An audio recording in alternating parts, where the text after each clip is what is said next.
We want to see justice not just in the lifetimes of the young generation that have taken up this struggle today and who are taking it forward in Toronto, at York, at Carleton, and other places. We want to see justice in the lifetimes of the Palestinians who lived through the Nakba in 1948. I want to see justice in their lifetimes. They deserve it. They have waited long enough, and that means we have to step up the mobilization, step up the pressure. And the events that we are witnessing now in the Arab world show, as we've seen so many other times in history, that you can work for something. You can work for it every day and see little progress, and then all of a sudden there is a momentum which becomes unstoppable. And I think we can reach that point, and we can reach it soon. I can't say when, but I think we can reach it soon. I think that we have every chance of winning. And by winning, I mean not defeating Israelis as human beings. I mean defeating the apartheid system. Defeating the system of settler colonial privilege, which places Israelis above Palestinians. Defeating that system will also be a liberation for Israelis, although they may not agree with us right now. Some of them do. But I think that there are a number of reasons, and I will just make a few comments about this, why I think this moment is different from 5 years ago, or 10 years ago, or 20 years ago. First of all, I think that the Israeli apartheid system and the Zionist ideology that underpins it has reached a complete dead end. They have no more excuses, nothing left to cover up the naked reality of colonialism and apartheid. For the past 20 years, the cover was the peace process, constructive engagement. That has become completely unstuck with just the repeated failures, the same pattern of US brokered talks while Israel carries on building, colonizing, stealing land, expelling, ethnic cleansing. All of this goes on. The utter bankruptcy of the so-called international community, that they accuse us of singling Israel. I'll tell you what I'm against. I am against singling Israel out. Isn't that what they always say to us? Why are we singling Israel out? I am against singling Israel out. The question is, why is the Canadian government singling Israel out? Why is the United States government singling Israel out? Why is the European Union singling Israel out? Look at this. We are all standing, I hope we're all standing in solidarity with the people of Libya who are fighting against a brutal, murderous regime. And we're watching and waiting and hoping that they will win against it. But look at the response on just one front, international law. Let's take the example of Gaza. More than 2 years ago, Israel carried out its attack on Gaza, Operation Cast Lead, killing more than 1,400 people, almost 400 of them children, as well as massive, targeted destruction of civilian infrastructure. What the Goldstone report called an attack on the very foundations of civilized life in Gaza. The Goldstone report, commissioned by the UN Human Rights Council, carried out by international jurists of impeccable credentials, published for the whole world to read, documenting with open sources the allegations and the evidence for what the report calls war crimes and crimes against humanity committed by Israel in the Gaza Strip. And 2 years later, or a year and a half since the Goldstone report came out almost, have we seen the UN Security Council refer the Goldstone report to the International Criminal Court and ask the chief prosecutor to begin proceedings against anyone who might be a suspect in a crime? On the contrary, we saw Canada lining up with the United States and other countries to try to bury the Goldstone report, to try to prevent justice. Compare that, it took them what, 3 days or a week to refer Libya to the International Criminal Court? It's become the International Criminal Court for Africans and Arabs.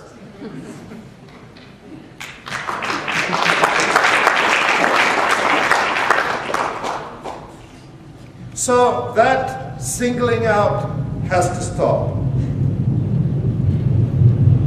But I think that the complicity, you can see the complicity of these institutions which were set up supposedly to protect international law, the loss of credibility that those institutions have, I think, in the eyes of people all over the world, is part of what is motivating us and motivating others to mobilize, for people themselves to get organized and act. But I think that the cover that the peace process and all of this toing and froing in the UN, that's gone. And what Israel is left with is a bunch of losing strategies. One of them is attacking the messenger, calling us names, and getting their friends to call us names. For example, Michael Ignatieff. You may have seen his statement, ironically issued on the Multiculturalism and Diversity section of the Liberal Party of Canada's website. I won't read the whole statement, but he did say something, I think, that is worth paying close attention to. He says, Israeli Apartheid Week is an attack on the mutual respect that holds our society together. It is a dangerous cocktail of ignorance and intolerance, both of which stand in the way of peace. The Liberal Party of Canada condemns Israeli Apartheid Week in no uncertain terms. I would like to offer an amendment to that statement. Strike out the word week, and then it reads, the Liberal Party of Canada condemns Israeli apartheid in no uncertain terms.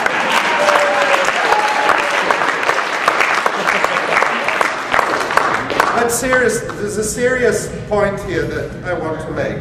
He talks about dialogue and peace and all of these lovely things that everyone should support. And he says Israeli Apartheid Week does the opposite. By portraying the Jewish state as criminal, by demonizing Israel and its supporters, and by targeting Jewish and Israeli students for abuse on our university campuses, the organizers and supporters of Israeli Apartheid Week tarnish our freedom of speech. This man wants to be your prime minister. Pay attention to what he's saying. The voices of anti-Semitism and intolerance have no place in Canada, in the Middle East, or anywhere else. All Canadians and all university students have the right to feel safe and secure in our communities, regardless of who they are or what they believe. Now, what is Michael Ignatieff doing there? He's libeling. I mean, someone should investigate, any law students in the room, whether this is libelous, even though he doesn't use names. But he's accusing the organizers of Israeli Apartheid Week of essentially intimidating, perhaps with physical threats, Jewish and Israeli students, and accusing all of us of anti-Semitism. But this shows the bankruptcy of the tactics. It's very likely this language was given to him by one of the pro-Israeli groups, and he said, yes, where do I sign my name? That's the way it usually works. And of course, many of you may have seen that Ignatieff himself in 2002, in an article in The Guardian, described the situation in the West Bank as apartheid. Have you seen that, Rehab?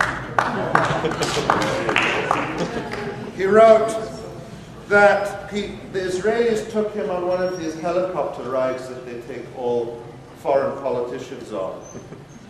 And he says,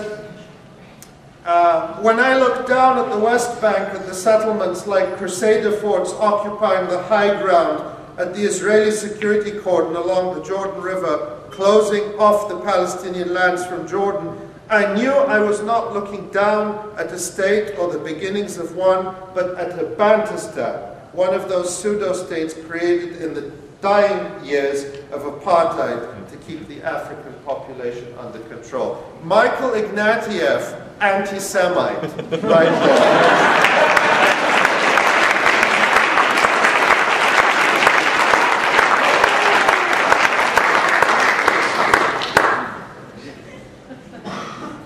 An important thing, I think, for you to be aware of is that there was a response, a very strong and eloquent response to Michael Ignatieff's statement from Nick Day, the rector of Queen's University in Kingston. And it's quite long, so I won't read it, but it's on the Rabble website. And one thing that Nick Day says, after saying what Riham said, that the crimes that Israel is committing are not in dispute, they're fully well documented. And then he challenges Ignatieff and he says, in your view, drawing attention to the criminal acts of Israel is intolerant and tarnishes freedom of speech. But please tell me, what if the state of Israel does commit these crimes? How can we fight to stop injustices if it is automatically anti-Semitic to talk about them? Now, this statement it's very eloquent, it's very precise, but it's also very rare to see a senior university administrator coming out with such a statement. I cannot think of an example. So I think it's very important for students and faculty at all universities to offer your support to the rector of Queen's University.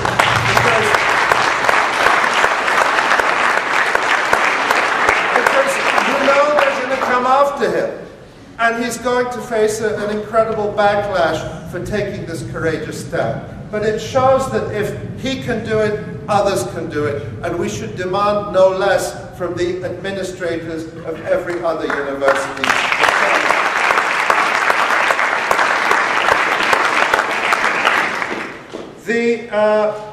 The other strategies, demonization, as Michael Ignatieff did, accusing people of anti-Semitism, of intimidation, all this kind of thing. Increasingly a focus on Islamophobia. We see pro-Israel arguments increasingly merging with Islamophobic racism. And you hear this more and more. That's another strategy. I don't think it's a winning one, but it's one we have to be increasingly aware of. I think in the long run, all of these strategies will fail, because what Zionism cannot offer today, I don't think it could ever offer it, but it could disguise its inability to offer it. But today what it cannot offer and cannot hide is it has no positive, just, ethical, and universal vision for Palestine or Israel or whatever you may want to call it. It increasingly offers only tribalism, violence, oppression, demonization and dehumanization of the other.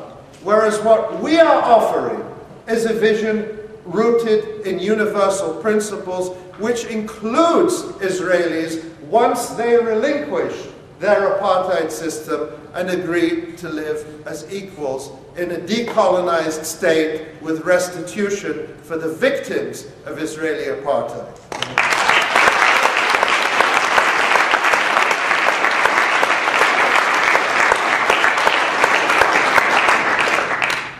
Finally, I won't say much about this because Riham already said it more eloquently than I could. The revolutions in the Arab world inspire us in the way that she described. They show the power of citizenry against police states that were built up for decades to oppress them. And they suggest to us that perhaps the Israeli occupation is not so strong as we once thought. Perhaps we collectively, in solidarity with Palestinians living under it, can bring an end to it. But also it will bring about, I think, serious geopolitical shifts in the balance of power as Arab states that have been tied to the American and Israeli camp for the past 30 years begin to find an independent voice under democratic control. Here in Canada, you might think that it's very distant and different in many ways from the Arab countries. But one thing that I think we have had in common with Arab states and Canada and the United States is that our governments have consistently refused to listen to the voice of the people when it comes to foreign policy. In Canada, there has been a long struggle to end Canada's war in Afghanistan. It's overwhelmingly unpopular, and yet Canada is still there. That's just one example. I think the same is true of policy related to Israel. The latest BBC World Service poll of global attitudes that just was published on March 7th, 28,600 people polled in 27 countries. They do this poll every year, and they look at attitudes towards other countries by people around the world. And they consistently find that Israel is one of the most negatively viewed countries in the world. And this year was no different. It was right at the bottom, along with North Korea, Iran, and Pakistan. It doesn't say why people view them negatively. But it says this, and this is crucial. While overall views of Israel have not moved substantially over the past year, there have been significant increases in negative views of the country among Americans, negatives rising from 31% to 41%, and Britons from 50% to 66%. It doesn't say what the situation is in Canada, but I would be very surprised if you didn't have a similar finding. Of course, what Israel says is this is all because of Riham Barghouti. And Riham Barghouti and all who work with them are very powerful indeed.